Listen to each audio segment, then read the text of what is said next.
దినానికి ఏర్పాటు చేయబడిన లేఖన భాగము పరిశుద్ధ గ్రంథం నుండి మత్తయి సువార్త 7వ అధ్యాయము 13-14 వచనాలు చదువుకుందాం. ఇరుకు ద్వారమున ప్రవేశించుడి, నాశనమునకు పోవు ద్వారము వెడల్పును, ఆ దారి విశాలమునై ఉన్నది, దాని ద్వారా ప్రవేశించువారు అనేకులు. జీవమునకు పోవు ద్వారము ఇరుకును, ఆ దారి సంకుచితమై ఉన్నది, దాని కనుగొను వారు కొందరే. దేవుడు పరిశుద్ధ వాక్యము దీవించును. మంచిది. ఈ సమయంలో దేవుని యొక్క వాక్యాన్ని మనం ధ్యానం చేసుకున్నాం. Thank you sir. ప్రత్యేకించి ఈ సమయంలో విశ్రాంతమ్మ గారి యొక్క మెమోరియల్ సర్వీస్లో ప్రత్యేకంగా దేవుని యొక్క వాక్యాన్ని కొద్ది నిమిషాలు మనం ధ్యానం చేసుకుందాం. ప్రత్యేకంగా యోబు గ్రంథము 8వ అధ్యాయము 8వ వచనాన్ని ఒకసారి మనం చదువుకుందాం. మానవుని యొక్క జీవితం ఎలాంటిది, మనుషుని యొక్క జీవితం. మనము నిన్నటి వారిని మనకు ఏమీయో తెలియదు. భూమి మీద మన దినములు నీడవలే ఉన్నవి. చాలు. చూడండి, ఇక్కడ చెప్పబడినటువంటి మాటల ప్రకారం ఒకసారి ఆలోచన చేయండి. ఇప్పుడు ఉన్నటువంటి ప్రతి ఒక్కరూ కూడా ఆలోచించవలసినటువంటి మాట, మనము నిన్నటి వారమే, మనకు ఏమీయో తెలియదు. భూమి మీద మన దినములు ఎలా ఉన్నాయంట? నీడ వలె ఉన్నాయి. ఎలా ఉన్నాయంట? నీడ వలె ఉన్నాయి. ఈ యొక్క నీడ అనేటువంటిది ఎలా ఉంటుంది అంటే, ఈ సమయంలో సమయానికి తగ్గట్లుగా ఆ నీడ ఉంటూ ఉంది. ఆ నీడ ఎలా గతించిపోతుంది అంటే, ఎప్పుడైతే మన మీద వెలుగు పడుతుందో అప్పుడు వరకు ఉంటుంది. వెలుగు ఎప్పుడైతే మన మీద పడదో అప్పుడు ఆ నీడ అనేటువంటిది కనిపించదు. అలాగనే మన యొక్క జీవితం ప్రత్యేకంగా రేపటి వారంగా ఇప్పుడే గుర్తుపెట్టుకోవాలి. రేపటి వారము కాము. మనుష్యులందరూ కూడా రేపటి వారు కారు, కానివ్వరు. మనమందరము కూడా నిన్నటి వారమే. ఈరోజు ఉన్నప్పటికీ కూడా మనము నిన్నటి వారంగానే బ్రతుకుతూ ఉన్నాం. మన యొక్క దినములు నీడ వలె గతించుచున్నవి. చూడండి, కాబట్టి సమయంలో మన మధ్యలో విశ్రాంతమ్మ గారు లేరు. అలాగని మన యొక్క పూర్వీకులు, మన తల్లిదండ్రులు, మన యొక్క బంధువులు, రక్త సంబంధికులు అందరూ కూడా ఉన్నారా అంటే కొందరం ఉన్నాము, అందరూ లేరు. అలాగా మానవుని యొక్క జీవితము చాలా విచిత్రమైనటువంటిదిగా ఉంటూ ఉన్నది. అంత మాత్రమే కాదు, మానవుని యొక్క జీవితం గురించి బైబిల్ గ్రంథంలో కీర్తన గ్రంథం 39వ అధ్యాయము 6వ వచనంలో ఒక మాట రాయబడి ఉంది. ఎలాంటి వారంట? వట్టి నీడ వంటి వారే. 6వ వచనంలో ఏమనుంది? వట్టి నీడ వంటి వారే. మనుషులంట వట్టి నీడ వంటి వారే.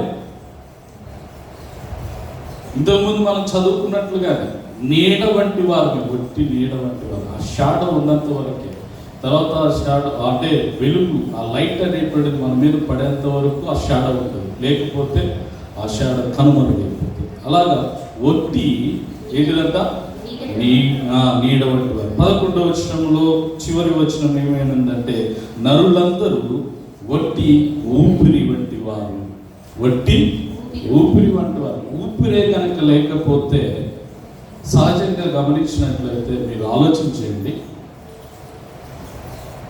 మనుషుడు బ్రతికినంత కాలం పేరును బట్టి పిలవడం మనం చూస్తూ ఉంటాం.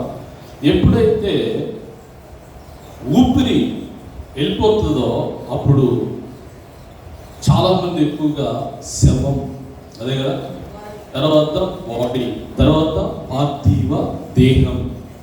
అంటే ఊపిరి గనక లేకపోతే మానవుడికి విలువ లేదు.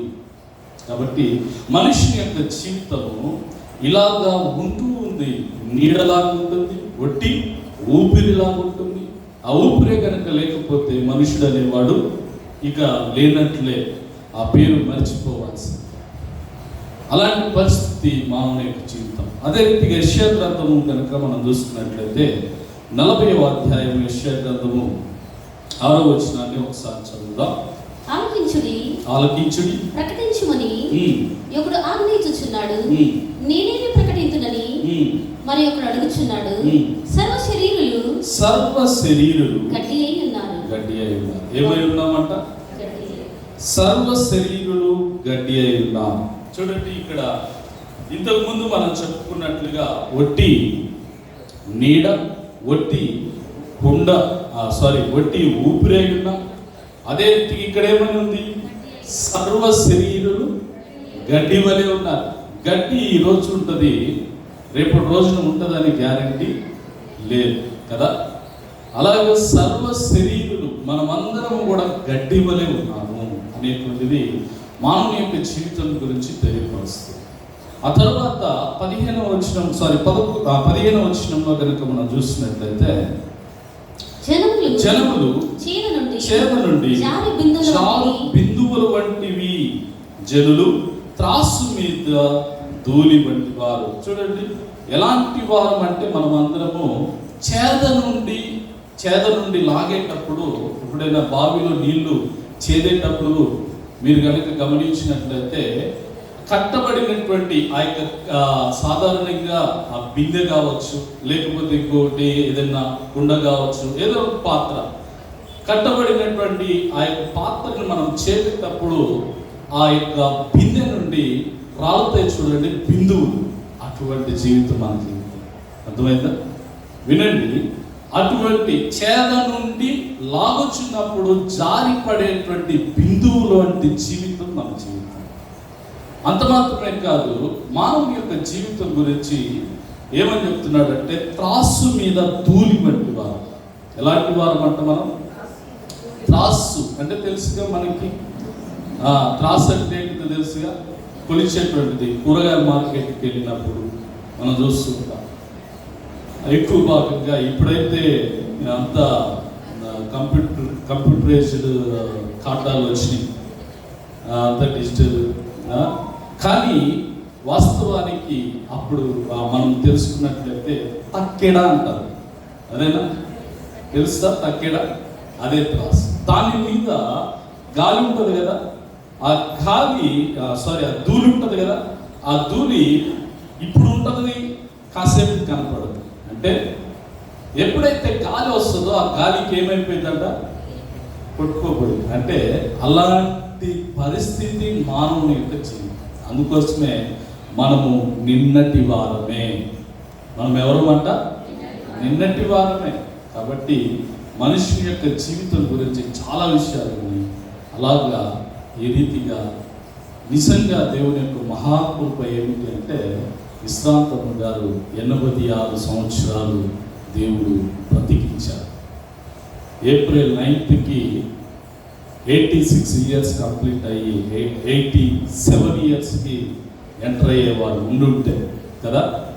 కానీ వారి యొక్క జీవితంలో ప్రత్యేకంగా దేవుడు పిలిచిన పిలుపు మేరకు ఆమె ఈ యొక్క లోకాన్ని గురించి వెళ్ళిపోయింది.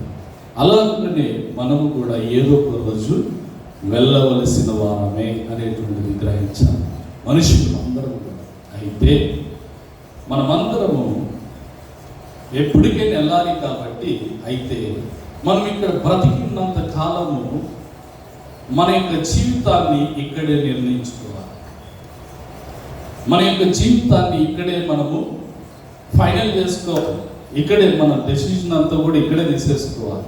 ఎందుకంటే రెండు ప్రత్యేకంగా మార్గాలు ఉన్నాయి. ఒకటి ఇరుకు మార్గం అంట, 2 విశాల మార్గం. ఇరుకు మార్గము, విశాల మార్గం. ఈ యొక్క ఇరుకు మార్గము ఎలా ఉంటుంది, ఈ యొక్క విశాల మార్గము ఎలా ఉంటుంది అనేటువంటిది మనం గ్రహించినట్లయితే, ఇరుకు మార్గం అంతా కూడా కష్టాలతోటి, బాధలతోటి, శ్రమలతోటి, నిందలతోటి, అవమానాలతోటి, అదే రీతిగా